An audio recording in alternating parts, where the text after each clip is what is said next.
Então, dando continuidade ao estudo do agravo de instrumento, ele é cabível contra decisão interlocutória do juiz. Então vejam só, o conceito de decisão interlocutória já foi estudado por vocês quando do direito processual civil 1. Vamos relembrar dos termos do artigo 203, parágrafo 2º. O que é uma decisão interlocutória? A decisão interlocutória é um pronunciamento do juiz que possui conteúdo decisório, que não se enquadra numa das hipóteses do 485 do CPC ou do 487 do CPC, no qual ele resolve uma questão incidente. Então, se o pronunciamento do juiz ele se enquadrar numa das hipóteses do 485 ou do 487, ele é uma sentença. E a sentença, nós já sabemos, é apelável. Se o pronunciamento é do juiz, porém não tem conteúdo decisório, ele é um despacho. E nos termos do artigo 1000 do CPC, os despachos eles são irrecorríveis. Então é impossível eu descrever para os senhores todas as decisões interlocutórias que podem ser proferidas por um juiz. É impossível listá-las.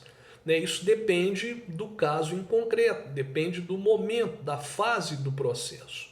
Mas o que eu posso dizer é que, em princípio, elas estão relacionadas ao deferimento ou ao indeferimento de tutelas de urgência, estão relacionadas à exclusão de litisconsortes, à admissão ou à inadmissão de terceiros intervenientes, ao deferimento ou indeferimento do requerimento de gratuidade de justiça, entre outros.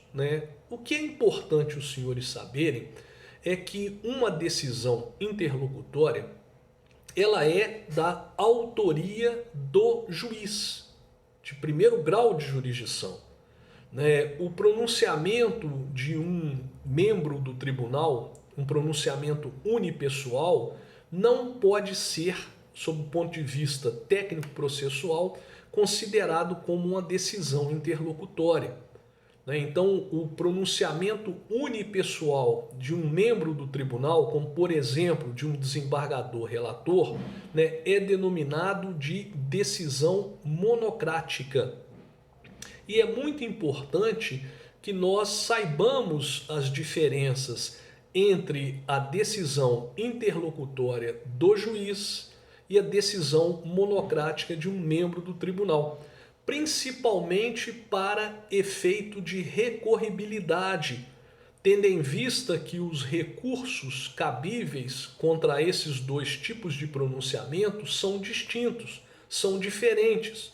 Contra a decisão interlocutória, cabe o recurso de agravo de instrumento.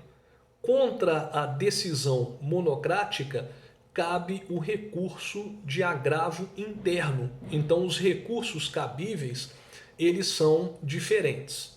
Então, estabelecidas essas diferenças, é preciso comentar com os senhores, então, reforçando o que falamos até então, sobre o cabimento. Então, o agravo de instrumento, ele é cabível contra as decisões interlocutórias proferidas pelo juiz de primeira instância, aquelas listadas expressamente no artigo 1015, outras listadas em outros diplomas legais, bem como aquelas que sejam potencialmente capazes de causar um dano grave, de difícil reparação para a parte, proferidas nas causas de procedimento comum, nas causas de procedimentos especiais, bem como no processo de execução. Então vejam só, não vige a ampla recorribilidade das decisões interlocutórias pelo agravo de instrumento. Como nós vimos, nem todas as decisões interlocutórias comportam agravo. Aquelas consideradas impreclusas, vão ser atacadas no momento da interposição da apelação como preliminar ou no momento do oferecimento das contrarrazões de apelação também como preliminar. Então, por exemplo, se o juiz indefere durante a tramitação do processo a expedição de um ofício para uma repartição pública requisitando informações, embora a decisão interlocutória, essa decisão não comporta agravo de instrumento. Então a parte que se julgar prejudicada, já que ela não gera preclusão, poderá, por ocasião da apelação ou das contrarrazões de apelação, atacá-la. Outro assunto também polêmico são as decisões interlocutórias proferidas no âmbito dos juizados especiais. Então, em princípio, não cabe agravo de instrumento contra essas decisões interlocutórias.